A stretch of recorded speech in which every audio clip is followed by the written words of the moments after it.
my future vision or what I would hope to see in the future is definitely, like a place where it's okay. It's more openly discussed, and it is more openly okay to be queer. And I think another thing that I would love to see is maybe a broader definition of what it means to be gay or queer in China. Hi everyone, welcome to 北腔南调, aka Cultural Collision. I'm Melody, I'm Victoria. and today we'll be talking about the LGBTQ community in China. LGBTQ issues are still a taboo topic in China, and the community faces harsh consequences such as being ostracized, unemployment, or even going to jail. Being a part of the LGBTQ community in China could also potentially face legal and social challenges that are not experienced by non-LGBTQ residents. Gay marriage was only recently legalized in 2019 in Taiwan. So today we have Elaine Poon, a Chinese American woman who identifies as part of the LGBTQ community in Beijing. She has been living in Beijing for 7 years and met her current girlfriend in Beijing. Individually, Elaine is a product manager, and together with her girlfriend, they have a cocktail business. We're excited to have Elaine join us today and to share her story. Hi, everyone. My name's Elaine. It's pretty wild that I've lived in Beijing for 7 years now, almost. I actually thought I would only be here for maybe 2 and then go back to California. Yeah, I guess other things about me. I am a very active person, love rock climbing, love playing sports. Was actually just playing flag football yesterday. So pretty tired this morning, but really excited to be talking to you two today. Elaine, I know you 7 years ago. So how's your life in Beijing, like 7 years before, like when you arrived in Beijing 2016 and now? Yeah, that's a good question. Well, I guess for context, I moved to Beijing right after graduating college. So I would say how I was back then as like a early 20s person is very different than now when I'm now 29, almost 30, which is wild. So I guess like what it was like in Beijing, I think I was just this like excited, fresh college graduate who was living abroad for the first time. I had studied abroad before, but never lived anywhere but California, really. So everything was new, everything was exciting. Beijing is kind of like this place where it seemed like you could kind of do anything back, especially back then. Like there's always something cool going on. There was always something fun to do. So I was excited to just like go try things in Beijing, whether it's food, whether it's like going out at night, having disposable income to spend. And now, yeah, I guess my life now is a lot more stable because I think I've been in Beijing long enough that I kind of know the things I like to do, the friends I have. I'm not like out there trying to, make a million friends anymore. I have my close group of friends that have kind of stuck with me for a while. And yeah, so life is pretty good here in Beijing. This is quite like livable city, like with you can approach everything, go grab food, and yeah, compared to Singapore. The why my situation and everything. Like this morning, you're just talking about spending, close to 100 renminbi for McDonald's. This morning, I spent, like 60 kwai on coffee and breakfast. So very different situation. All right, Elaine. Can you share a difficult situation you might have faced in China by being queer? Yeah, that's a really good question. I think for the most part, I've been very lucky. I haven't, experienced any real hatred from people when they see me and my girlfriend holding hands or anything. But I would say one difficult thing that I often find myself experiencing here in China is kind of my interactions with strangers, especially like the older generation, when they're just trying to be nice and create conversation with me. Maybe they like see me on the street or something, and they will very openly ask me like, hey, do you have a boyfriend? Hey, are you married? Hey, are you going to have kids? And those types of questions are always a little bit interesting for me, being someone in a queer relationship, because I get put into this weird situation where I know they're trying to be nice and make conversation, and they're asking me if I have a boyfriend, but I'm like, do I correct them and say, no, I don't have a boyfriend, I have a girlfriend? And then while I'm thinking about that, I'm also like, this might make them feel uncomfortable, or this might open some doors that I don't want to open, or like conversations I don't want to have. So I end up having all this internal monologue and just saying, no, I'm not dating a man right now. And I'm trying to be as, truthful without like getting myself into that conversation as I can. And I feel like that's something that I didn't really experience as much in the US. The very, openly forward question of, are you dating? Do you have a boyfriend right now? Are you about to get married? Are you thinking about these things? So I would say that's probably one of the difficult things that I've experienced, just, being unsure how much I should share about my identity to certain people because I don't know how they're going to react. And I don't know if I want to have to deal with the consequences of that. So Elaine, it's only a part of your identity, identifying as queer, but could you share with us a little bit about the differences by identifying as queer, maybe with your experience in the States and in China? I think that's a great question. And the interesting thing about, I guess, me as I reflect about my identity is I think it was actually in Beijing that I became a lot more comfortable with my identity. I think, like I said, I moved to Beijing when I had just graduated college. I think I had just started to, identify as queer, senior year of college. Wasn't really like openly queer with my friends yet.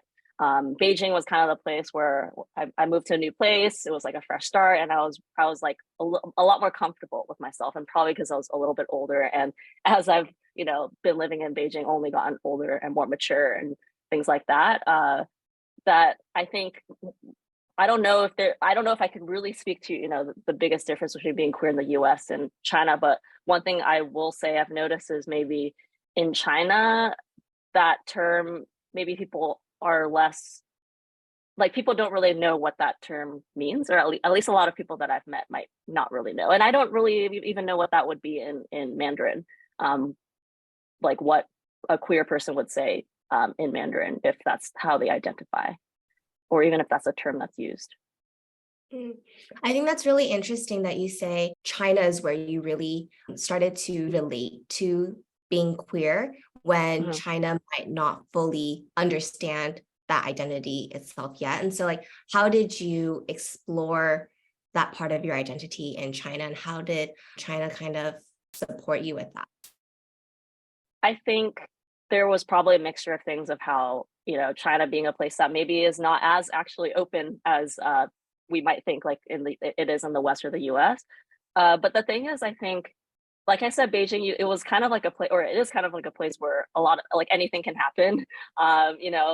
So I just felt a lot more free, especially because maybe, I'm farther away from home, like everything feels new and exciting. I'm more open to, exploring and trying different things as well. So I also very, very early on when I moved here, I got into a relationship with a woman. It wasn't my first relationship with a woman; it was my second one. But I think that helped also, like being a new city, dating a woman, being an adult in a relationship with a woman, and being able to, again, afford going out, doing things, all of that stuff. I think all of that kind of were reasons why I felt comfortable, exploring more in China. Also because maybe no one knows who I am here. I could kind of do, what I want and try different things. Yeah, I think people become like bold or like become more do themselves, like if they live in a like foreign country, because they don't have like so many close friends. So the people who see you as your previous are, right? But like like with the time change, you like as a person, you change as well. Yeah, I definitely felt that a lot. Like, when your friends from high school or even your parents, they see you in a certain way. And sometimes I guess I could say I'm a little self-conscious sometimes. So it's like, I know the way they see me, and can I be a different person? So that definitely plays, I think, a part in me feeling more comfortable in this new environment to kind of explore. What were some other like personality changes or different things that you've discovered about yourself when you moved to China then? I think like I said, I've always been active. And there's like I like doing things like rock climbing or flag, but I've never actually really fully immersed myself in it. Like I would dabble here and there, try different things. But I think it was in China when I really got very into rock climbing, going to the gym, like twice or three times a week to go climbing. Flag football became, this social community that I am a part of. Like every Saturday we go and we play then we hang out afterwards at a bar or something, grab drinks. Other things I've tried, I think like we're probably going to talk about this a little bit more later, but just the cocktail business. I think even as a kid, I've always loved the idea of starting a business, and like I would be just like in my own head, like thinking about like, oh, wouldn't it be cool if there was a business that did X or a business that did Y? And then here in China was when I finally was able to make that a reality, and we are doing, me and Sally, my girlfriend, are doing, a cocktail business on the side for fun. And it's been a really good experience. Okay, let's bring back to we're talking about like identity here, right? So you moved into Beijing in your early 20s. So before then, you probably not like pretty much involved so much in the LGBT group, like community in the US. But like compared to what your knowledge, compared to like what the vibe or like the support you can get in the US, how's that difference from in China? I think that in the US, the community feels a lot bigger. And in China, I think I was lucky enough to actually make quite a few queer or LGBTQ identifying friends. But I would say maybe there's like less support because it's still like a taboo topic to talk about. So maybe like even more so than the States, like kids that might be, trying to figure out what their identity is would feel less, comfortable. It's not really portrayed. My assumption is not really portrayed in Chinese media, like the idea of being queer or gay. It's still very like heteronormative if you watch any like Chinese dramas and things like that. In the US, like especially these days, like all the new Netflix movies or like Hulu movies are much more inclusive, or they try to be. Whether you're queer, you're gay, you're bisexual, they're just there's just more that like a kid growing up watching these movies would see and be like, oh, there are people like me, or that are thinking about these things. So yeah, I guess like going back to your question, like is there, what kind of support there is? Maybe there's less here, I don't know. But like I think in the US it does feel like there's a lot more resources that you can have access to if you're trying to figure yourself out. So given that it is a taboo topic, not as outwardly inclusive in China, is there a community that people who identify as being part of LGBTQ can be a part of in Beijing? Yeah, there definitely is. It's pretty cool actually that there is a Beijing LGBTQ center. And especially before COVID, I think right now they're ramping things up again because in COVID, it was very hard for them to host events and things like that. Before COVID, they were quite active. They would have every year this really fun LGBTQ gala where they would raise money for the center. And the center does like a wide range of things, from hosting LGBTQ networking events for professional development things to just social gatherings where they'll host like queer nights at certain bars or restaurants. So there's like a wide variety of things that center does. So it is actually pretty cool that while it is a taboo topic, that there is a center here. There are volunteers there. There are people very dedicated to providing at least one safe space for the queer community. That's amazing. And was this a community that you wanted to be a part of when you first went there, or like how did you ultimately discover this LGBTQ center? It was actually a good friend of mine, Robin, who introduced me to it, and I believe Robin has been on your guys' podcast a couple times. But yeah, he's been very, very active in that community for a very long time. He's a volunteer. I think maybe he like leads one of the teams there. So he's brought me in. Like for a little short while, I was also volunteering on his team. They were focused on like the social media elements, like maintaining their Facebook group and things like that. He also invited me once where we did. Have you guys heard of Skin Deep? Like those interviews where like two people are talking to each other, and there's a third person that's asking each of them questions, and it might be like a boyfriend or a girlfriend, or like people in a relationship, or it might be two friends. So me and Robin did one for the Beijing LGBTQ Center where they interviewed us about our friendship, and then they posted it on their account. So that was pretty cool. I think I read that one. Yeah, it was a lot of fun. And I think like there's something interesting about those types of interviews where you're willing to say more than you normally would to your friend. It's Mm. cool. I'm thinking like one I can't question, think but of I don't know anything. how to ask this is like before you come to China, right? You know, there is a Hmm. like 刻板印象, like impressions you get like Chinese people are Mm, so like their cultural background, they don't take things so easily, like they don't take the LGBTQ group. But like when you actually move to China, you realize the situation is not like what do you imagine when you're back in the States. Is that like mm. something you can think of? Like, is there anything that like I had a like a biased view of what I thought would happen when I was here, Yeah. that isn't actually true? I guess I was actually very surprised there was a LGBTQ center.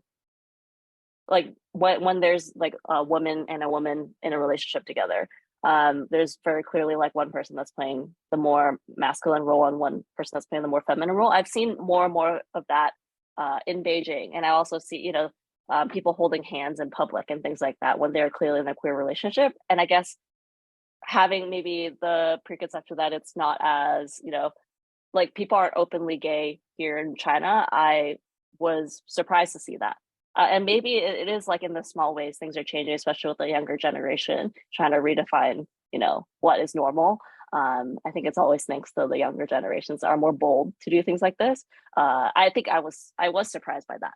Um, I also like know your girlfriend Sally, right? I see you two are really like a cute couple. So how did you meet your Thank you. girlfriend? Mhm. um, it's kind of a funny story, but maybe not. I don't know. So there was a period of time in uh early 2020, right before COVID, where me and my good friend, her name is Alexis, decided like, hey, it's a new year, new us. Let's go and just like go on a bunch of dates because both of us are not really usually that type. So we both like decided, hey, let's go on Tinder and just meet people and go on dates. And I was like, okay, fine, I'll do this as well. Like, why not? New year, let's try something new. So Sally happened to be one of the people that I matched with, and because we were kind of in that month of dating, I was very open to just literally after two messages, I was like, hey, do you want to meet up? So we ended up meeting up at a bar in Sanlitun, had a great chat, and then throughout the rest of January, right before COVID hit, we continued to go on a lot of dates. And I think both of us knew, like, even if we weren't, gonna, become like be in a relationship together, that we liked each other's company. So we hung out with each other a lot. And that's kind of how we met. And then over the course of that year, had a lot of like, should we be friends? Should we be more? Maybe we should be friends. And then eventually by the end of 2020, we're like, yeah, like this is something that we want. So then we officially started dating. Oh my gosh, that's amazing. Yeah, I think it's the yeah, hardest to really like go from just like enjoying each other's company to defining the relationship. So yeah. so It was an happy. interesting journey. Oh, thanks to Alexis, because she pushes Yeah, you to like she honestly. pushed you to like go on dating. Yeah, Yeah, yeah, oh, because that's I really it's like so not my personality. Like I've always been like not a fan of dating apps, but I was like, let's just do it. Why not? Like me and Alexis will take this as like a fun little game, and would message each other about people we're meeting up with, and like I was trying not to take it too seriously, and maybe that's what led to something more because I wasn't Mhm. going into it with all these expectations. I was going in with it just like I'm gonna have fun. I'm gonna just meet people. I'm gonna talk to them, and it just made it a lot easier to not go in thinking like, hey, this person might be my boyfriend or might be my girlfriend, um, or just psychoanalyzing everything that was happening to be like, oh, this person's not right for me or this person's right for me because I was just enjoying myself. Truly, yeah. When there's no pressure and you're not expecting anything, that's when things come your way. Yeah, That's So you just great. start like a cocktail business. Talk us more yeah. about it. That I'm it's still incredible to me how we're doing that right now. So how it all started was uh backstory about Sally. She is incredible in the kitchen, whether it's cooking, whether it's making cocktails, she's just amazing. So back in like she always hosts these dinner parties or gatherings with people where she is literally cooking us the entire meal. So a couple times when she would be hosting these parties, she would also have some pre-made drinks in her fridge. And the reason that she thought to do that was because she's like, I'm going to be cooking a bunch of food. I'm not going to have a lot of time to entertain. So if people want drinks, like they can just go into the fridge, get some ice, and then make it themselves. So she really had this idea of like ease for herself, but also wanting to still be a good host and not just, give us beer, give us wine. She wanted to make something special. And I remember like the first time I had that, I was like, this is delicious. Like, and it's so easy. It's literally just in the fridge. I grab some ice. I don't know how to make a cocktail, but I can, enjoy this really good beverage. This is awesome. And then it went from that to one day we were, hanging out. And then I brought it up again because that always was something that I remembered from her dinner parties. And then we just on a whim, I messaged our group chat of friends and was like, hey, would you guys buy Sally's pre-made cocktails if you were able to? And then everyone's like, oh, definitely. Like they're so good. Oh yeah, for sure. And then I was like, see, proof of concept. And then went from there to not doing anything again to one of our friends a couple weeks later was like, I'm hosting a really big birthday in my house. Can you guys make some cocktails for us? So she ended up making, like a bunch of cocktails for that party. Everyone loved them. And I think that gave her the confidence in her product to want to do something. And me, like being the business minded person, I'm like, okay, like this is how we can make this bigger. Let's buy a cooler. Let's buy these bottles. Let's make this logo. Let's do all this stuff. And let's just test it out because there wasn't a huge startup cost to doing this. I was like, if it fails, then we're not going to lose much money. All we did was buy this cooler for 400 kwai, and we're going to make some stickers and buy some bottles. So because of that, we went for it, and it's been going on for the past 2 years now. So pretty wild. That's amazing. Yeah. And so currently, how are you guys creating all of the cocktails? Is it in the kitchen? Has the creation of the bottle changed since the beginning 2 years ago? Yeah, we've gone through a couple like suppliers to really find the bottles we like, and now we have a reliable one that is cheap and also good quality. The packaging, we've experimented a bit with like different kinds of stickers and different kinds of labels and things like that. And now we're finally at the place where we know the person that on Taobao that we go to create our labels. We know the person that we go to create we actually made the label design ourselves, like the Sips by Sal logo. But yeah, we kind of figured it out now and hasn't changed much. The next thing we want to do is maybe have our own bags and things, because right now we're trying to be very eco-friendly. So every time we like deliver our product, it's from old takeout bags that we have. So like someone might, receive cocktails from us that's in like a Jingay bag. So that's kind of maybe the next thing that we would want to do. But for now, it's still, like a at-home business. We do make them from our kitchen. So we're also trying to be eco-friendly. And so a lot of our customers actually will return the glass bottles to us so that we can reuse them, which has been really nice because we didn't want to because our bottles are pre-bottled. So like a cocktail's in like one glass bottle, and it's nice that we can reuse them so that we're not making a bunch of waste. Yeah. So it's kind of like Annie's model with lasagna. Yeah, I forgot that Lasagna they used and to do pizza. that with their plates. Yeah, very similar. What flavors do you guys have? We have quite a few right now. Just to name a few of them, some of them are China inspired. Like we have one called Sichuan Lady, which is it has mala Sichuan peppercorns in it, mixed with vodka and lemon. Another one that a lot of people like, we call it the Ayi Tango, because it's very tropical. It has like passion fruit juice, grapefruit juice, things like that, mixed with gin. We also have some cocktails for people that maybe don't like the alcohol taste as much. One that we call pumpkin spice latte, which literally tastes like a pumpkin spice latte. And yeah, we have a bunch of different flavors. My favorite is we have one that's a black currant liqueur with jasmine infused gin. And that one's probably my favorite. Okay. Should we wrap up the session with 3 questions we normally ask? And from this season, we like twist the question like related to the topics we have. So the first question is, what is your advice for someone who is still exploring and not certain about their identity? Yeah, that's a great question. I think that my biggest piece of advice is to just don't limit yourself. It's okay to change your mind about your identity. You could think that you're straight when you're younger and then maybe be interested in women and maybe be interested in both. And just know that it's okay if, things evolve and change as you grow up and as you learn more about yourself. And to just go out there and try different things. Like what I did, I don't love dating apps, but then I went for it and just went and met a bunch of people. Maybe if you're not unsure about your identity, be open to meeting different kinds of people, men, women, non-binary people, and see like what the vibe is and try to reflect more on what you liked and didn't like in those experiences. Great.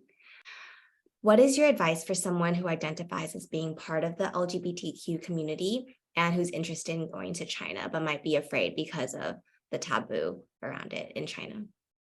I definitely say just go for it. I know maybe it's not a topic that is very openly talked about, and maybe some people feel uncomfortable talking about being queer or if you're queer, but I have never once felt like my life was in danger or I've never felt unsafe as a queer person in China. So if China is somewhere that you're really interested in going to, I wouldn't let that stop you because really it's a very safe place, and I haven't felt threatened in any way. The last question is, what is your future vision for the gay community in China? Yeah, I think that my future vision, or what I would hope to see in the future, is definitely like a society or like a place where it's okay, it's more openly discussed, and it is more openly okay to be queer. And I think another thing that I would love to see is maybe a broader definition of what it means to be gay or queer in China. I think especially from what I've seen in my personal experience in China, especially like to outwardly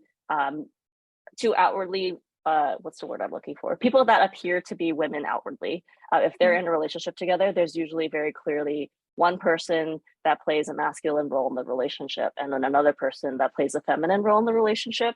And I think like there are many different ways a queer couple can look. So we'd love to see more of that in China. Thanks, Elaine, so much for joining us today. And to all of our listeners, thank you so much for tuning in. If you have any questions or want us to speak about anything, feel free to comment below. We'll chat again on Wednesdays. Bye. Bye. Bye.